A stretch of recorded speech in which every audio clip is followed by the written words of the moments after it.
Hello everyone, welcome back to my channel arbor@kidssuccess। So उम्मीद करती हूँ आप लोग सभी बहुत अच्छे होंगे और तैयारी में जुटे हुए होंगे। तो पिछली कड़ी में मैंने इम्तियाज़ अहमद सर की किताब, जो कि बिहार स्पेशल के लिए बहुत अच्छी मानी जाती है, उसको शुरू किया था और उसमें हम लोगों ने अध्याय 1 का ऐतिहासिक संपदा को पढ़ा था। आज हम लोग उसी के कंटिन्यूटी में, उसी की कड़ी में स्रोत को पढ़ेंगे, यानी बिहार में कौन कौन से ऐसे ऐतिहासिक स्रोत मिले जिससे कि बिहार के इतिहास के बारे में पता चलता है। ठीक है, तो चलिए शुरू करते हैं। बिहार स्पेशल के लिए इम्तियाज़ अहमद सर की किताब ऐतिहासिक संपदा स्रोत। बिहार के इतिहास के अध्ययन संबंधी स्रोत अनेक हैं। इनमें पुरातात्विक सामग्री भी है और साहित्यिक भी। पूर्व ऐतिहासिक युग के लिए मुंगेर, चिरांद, सारण, चेचर जो वैशाली के नाम से जाना जाता है, सोनपुर जो कि सारण में है, एवं मनेर जो कि पटना से ताम्र प्रस्तर युगीन वस्तुएं और मृद्भांड उपलब्ध हैं। प्राचीन काल के लिए मौर्यकालीन अभिलेख लौरिया, नंदनगढ़ लौरिया, अरेराज, रामपुरवा आदि स्थानों से प्राप्त हुए हैं। काफ़ी मात्रा में सिक्के भी इस क्षेत्र में मिले हैं, जिनमें आरंभिक आहत सिक्कों से गुप्तकालीन सिक्के तक शामिल हैं। राजगीर, नालंदा, पाटलिपुत्र जो कि आज पटना के नाम से जाना जाता है, और बराबर पहाड़ियों में स्थित प्रमुख स्मारक भी पुरातात्विक स्रोतों के महत्वपूर्ण उदाहरण हैं। साहित्यिक रचनाओं में 8वीं शताब्दी ईसा पूर्व में रचित शतपथ ब्राह्मण, परवर्ती काल के विभिन्न पुराण, रामायण और महाभारत, बौद्ध रचनाओं में अंगुत्तर निकाय, दीघ निकाय, विनय पिटक, जैन रचना भगवती सूत्र आदि धार्मिक रचनाएं। विदेशी यात्रियों मेगास्थनीज, फाहियान, इत्सिंग और युआन च्वांग के वृत्तांत, कौटिल्य की रचना, अर्थशास्त्र और गुप्तकालीन साहित्यिक रचनाएं भी बिहार के प्राचीन इतिहास की जानकारी प्राप्त करने में सहायक हैं। यानी कि ये सारे जो जितने भी साहित्यिक रचनाएं हैं वो हमें किसके बारे में बताते हैं? हमें बिहार के इतिहास की, प्राचीन इतिहास की जानकारी देते हैं।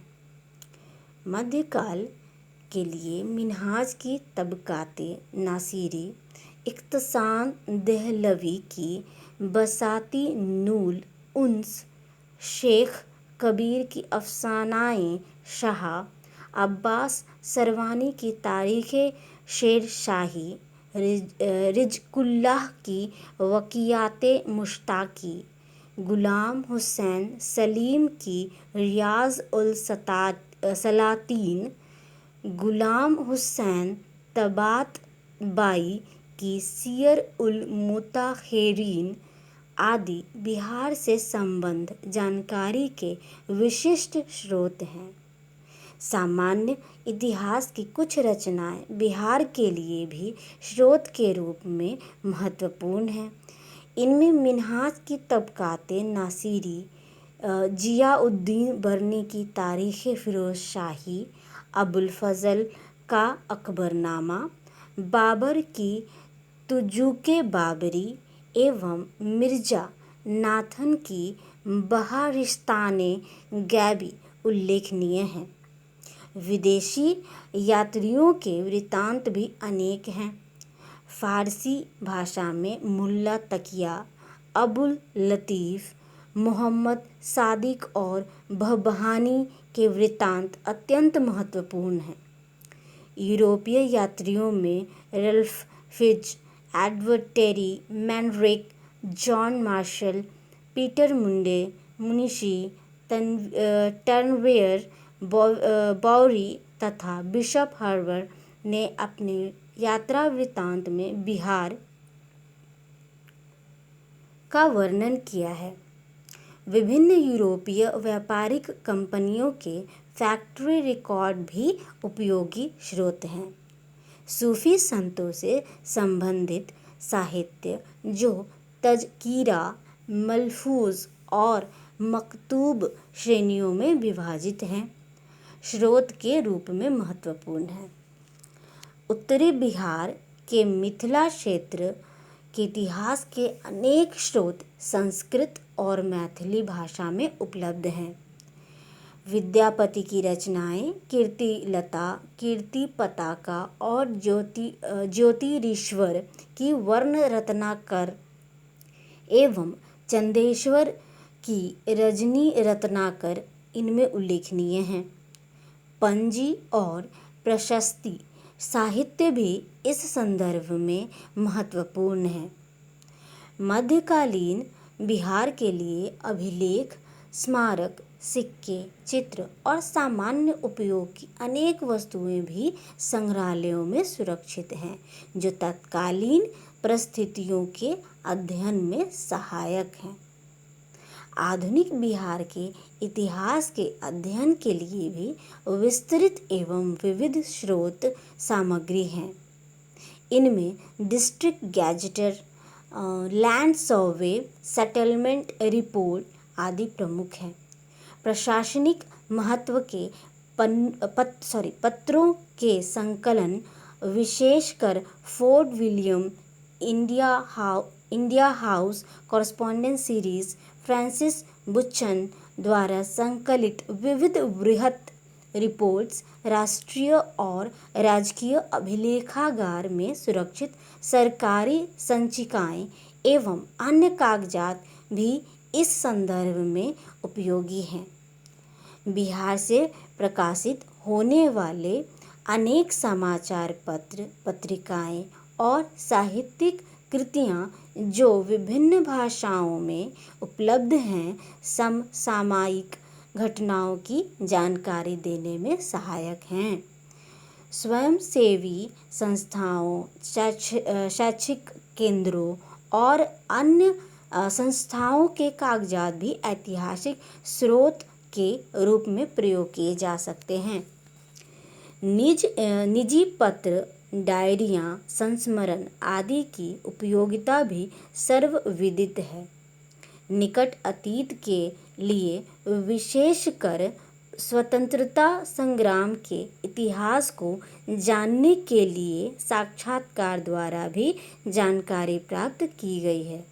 इस प्रकार ऐतिहासिक स्रोत प्रचुर मात्रा में उपलब्ध हैं, जो बिहार के संबंध में हमारी जानकारी को समृद्ध बनाते हैं।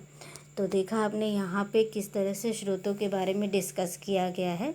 इनमें बहुत सारे आपको पीटी से रिलेटेड पॉइंट्स मिलेंगे जो कि आपको हेल्प करेंगे। ओके, और चलते हैं अब नेक्स्ट पॉइंट की तरफ, जिसमें है मतलब सब टाइटल है जिसका पूर्व ऐतिहासिक बिहार। ठीक है, तो शुरू करते हैं। पूर्व ऐतिहासिक युग का आरंभ संसार के विभिन्न भागों में अलग अलग समय में हुआ और इसके कालक्रम के निर्धारण में भी एक रूपता नहीं है। इस आरंभिक चरण को प्रस्तर युग यानी कि स्टोन एज कहते हैं, क्योंकि उस समय के आदि मानव के जीवन और क्रियाकलाप के साक्ष्य पत्थर के बने हथियारों और औजारों के रूप में मिलते हैं। प्रस्तर युग को 3 चरणों में पुनः विभाजित किया जाता है: प्राचीन प्रस्तर युग, मध्य प्रस्तर युग और नव प्रस्तर युग।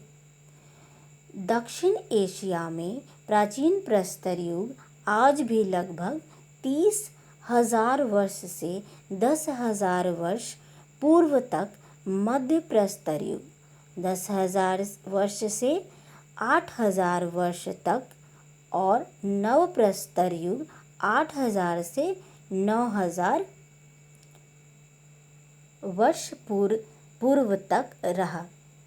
श्रीलंका में प्राचीन प्रस्तर युग के साक्ष्य मिले हैं, जबकि पश्चिमी पंजाब, जो कि पाकिस्तान में अभी है, से नव प्रस्तर युग के साक्ष्य मिले हैं। प्राचीन प्रस्तर युग में पत्थर के टुकड़ों का उपयोग हथियार के रूप में किया जाता था। यह बड़े और खुरदरे पत्थर के बने होते थे और इनका उपयोग जानवरों का शिकार करने के लिए होता था। उस समय का आदि मानव का भोजन कंद मूल और पशुओं का मांस था, अतः उसे जंगलों और पहाड़ों के दामन यानी कि तलहटी में रहने की मजबूरी थी। इस काल से जुड़े हथियारों में पत्थर के चाकू, कुल्हाड़ियों के फल और खुरपी आदि शामिल हैं।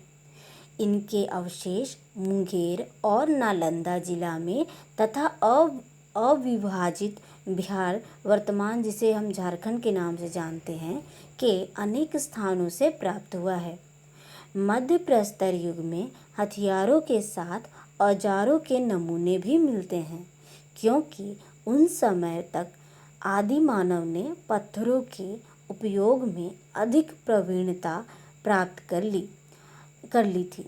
इस काल के हथियार और औजार छोटे पत्थरों के बने हैं। उनका आकार बेहतर है और इनमें घाट और नोक भी है। इनके नमूने भी प्राचीन प्रस्तर युग के नमूनों के साथ उपर्युक्त स्थान से मिले हैं, जिससे इन स्थानों पर मानव जीवन के विकास के निरंतर क्रम के प्रमाण मिलते हैं। नवप्रस्तर युग के अवशेष मैदानी क्षेत्रों में स्थित जगहों से प्राप्त हैं। इनमें चिरांद, चेचर अथवा श्वेतपुर, वैशाली, सेनुआर, रोहतास, मनेर जो कि पटना स्थित प्रमुख केंद्र है। यहाँ से न केवल पत्थर के बने अत्यंत माइक्रोलिथ बल्कि हड्डी से बने औजार और हथियार भी प्राप्त हुए हैं। स्मरणीय है कि यह सभी स्थान नदियों के किनारे स्थित हैं। यहाँ से प्राप्त सामग्री आदि मानव के जीवन के संबंध में विस्तृत जानकारी तो प्रदान नहीं करती, मगर इतना संकेत अवश्य मिलता है कि जीवन शैली में अब कुछ निर्णायक परिवर्तन आए। जंगलों और पहाड़ियों के बीच रहने के बजाय अब मैदानी क्षेत्रों में निवास का क्रम प्रारंभ हुआ। कृषि का आरंभिक विकास भी हुआ और भोजन सजीहक यानी फूड गैदरिंग भी करना शुरू कर चुके थे वो लोग की जगह आदि मानव अब स्थिर जीवन यानी सेटल्ड लाइफ वो लोग जीना शुरू कर चुके थे के चरण में आ गया। प्रस्तर युग की जानकारी का एक अन्य महत्वपूर्ण स्रोत गुफा चित्र यानी कि केव पेंटिंग है। बिहार में कैमूर की पहाड़ियों, नवादा और जमुई से ऐसे चित्र प्राप्त हुए हैं।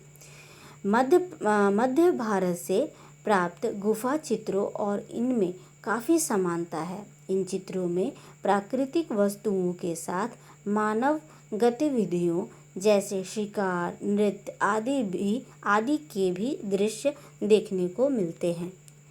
इनसे आदि मानव की जीवन शैली को समझा जा सकता है।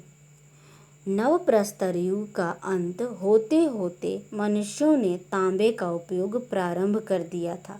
इस काल को ताम्र प्रस्तर यानी कि चाल्कोलिथिक युग कहा जाता है और इसकी अवधि 3000 से 1500 ईसा पूर्व मानी जाती है। तदुपरांत लौह युग का आरंभ हुआ। भारत में लोहे का उपयोग संभवतः 1000 ईसा पूर्व में आरंभ हुआ। यद्यपि कुछ पुरातत्व शास्त्री 1500 ईसा पूर्व से ही लोहे के उपयोग की चर्चा करते हैं। ताम्र प्रस्तर युग में भारतीय उपमहाद्वीप की पहली विकसित सभ्यता अर्थात सिंधु घाटी सभ्यता का इतिहास मिलता है। इसके दो प्रमुख नगर हड़प्पा जो कि पश्चिमी पंजाब और मोहनजोदारो सिंध में स्थित थे। यह दोनों नगर अब पाकिस्तान में हैं। सिंधु सभ्यता का इतिहास कई चरणों में प्रस्तुत हुआ, परंतु इसका सबसे उन्नत चरण 2500 से 1500 ईसा पूर्व तक रहा। इसका विस्तार गुजरात, राजस्थान, हरियाणा और पश्चिमी उत्तर प्रदेश तक रहा, मगर बिहार में इसके अवशेष नहीं मिलते हैं। फिर भी ताम्रप्रस्तर कालीन अवशेष भी सोनपुर एवं ताराडीह जो कि गया, चिरान जो कि सारण, चेचर, वैशाली, मनेर जो कि पटना और सेनुआर जो कि रोहतास में मिले हैं, है ना। तो ये यहाँ मतलब कौन से जगहों पे ये स्थित हैं उनके बारे में बताया गया है। जैसे ताराडीह गया, चिरान सारण, चेचर जो है कि वैशाली में बिलोंग करता है और मनेर जो आपको सिचुएटेड है, एंड मनेर जो है वो पटना में सिचुएटेड है। सेनुआर जो कि रोहतास जिले में पड़ता है। तो यहाँ इसकी जानकारी दी गई है। सिंधु सभ्यता के नगरों से टेराकोटा अर्थात पक्काई मिट्टी की अनेक वस्तुएं प्राप्त हुईं। इसके साथ ही पुरातात्विक साक्ष्यों की नई श्रृंखला आरंभ होती है, जिसका विकसित चरण कलर्ड पोट्री अथवा मृदभांड के रूप में प्रस्तुत होता है। ऐसे मृदभांडों की 3 रूप हैं जिनका क्रमिक विकास हुआ। रेड एंड ब्लैक वेयर, लाल एवं काले रंगों वाले मृदभांड 9वीं शताब्दी ईसा पूर्व के पश्चात। पेंटेड ग्रे वेयर, रंगीन धूसर मृदभांड 1200 ईस्वी ईसा पूर्व से 600 ईसा पूर्व तक। नॉर्दर्न ब्लैक पॉलिश्ड वेयर, उत्तरी भारत में प्राप्त चमकीले काले मृदभांड 700 ईसा पूर्व से 200 ईसा पूर्व। बिहार में उपर्युक्त मृदभांडों के अवशेष भी विभिन्न स्थानों से प्राप्त हुए हैं। इस प्रकार मानव जीवन के आदिकाल से ही बिहार में मनुष्यों के रहन सहन के साक्ष्य उपलब्ध हैं। भारतीय इतिहास से संबंधित लिखित जानकारी के सभी प्राचीन स्रोत वेद हैं। इनकी रचना आर्यों के द्वारा हुई, जो कि 1500 ईसा पूर्व के लगभग ईरानी पठार से प्रवास कर पश्चिमोत्तर भारत में आए। कुछ इतिहासकार आर्यों के आगमन से ही सिंधु सभ्यता के पतन को जोड़ते हैं। आरंभिक वैदिक काल अथवा ऋग्वैदिक काल 1500 से 1000 ईसा पूर्व में उनका विस्तार पूर्व की दिशा में हुआ। इसी क्रम में वे गांगेय घाटी के क्षेत्र में आकर बसे। इसी काल लगभग 800 ईसा पूर्व में रचित शतपथ ब्राह्मण में पहली बार वर्तमान बिहार के भौगोलिक क्षेत्र की चर्चा मिलती है। इस विवरण के अनुसार गंडक नदी के तट तक आने वाले नव आगंतुकों ने विदेह वर्तमान तिरहुत मिथिला में निवास ग्रहण किया। गंगा के दक्षिणी मैदान में भी संभवतः इसी समय आर्यों ने अपनी बस्तियां बसाईं। लौह प्रौद्योगिकी के विकास के कारण उन्हें जंगलों को काटने और कृषि कार्यों में सहायता मिली। इन बदली हुई आर्थिक परिस्थितियों ने इस क्षेत्र में नगरीकरण और तदुपरांत राज्यों के निर्माण में निर्णायक योगदान रहा। तो ये रहा बिहार स्पेशल के लिए इम्तियाज़ अहमद सर की किताब का इंट्रोडक्टरी पार्ट ये था, जिसको आज यहाँ तक हम लोगों ने कंप्लीट कर लिया है। आई होप वीडियो आप लोग को थोड़ा भी हेल्पफुल रहा हो, तो please like, share and subscribe. Thank you so much.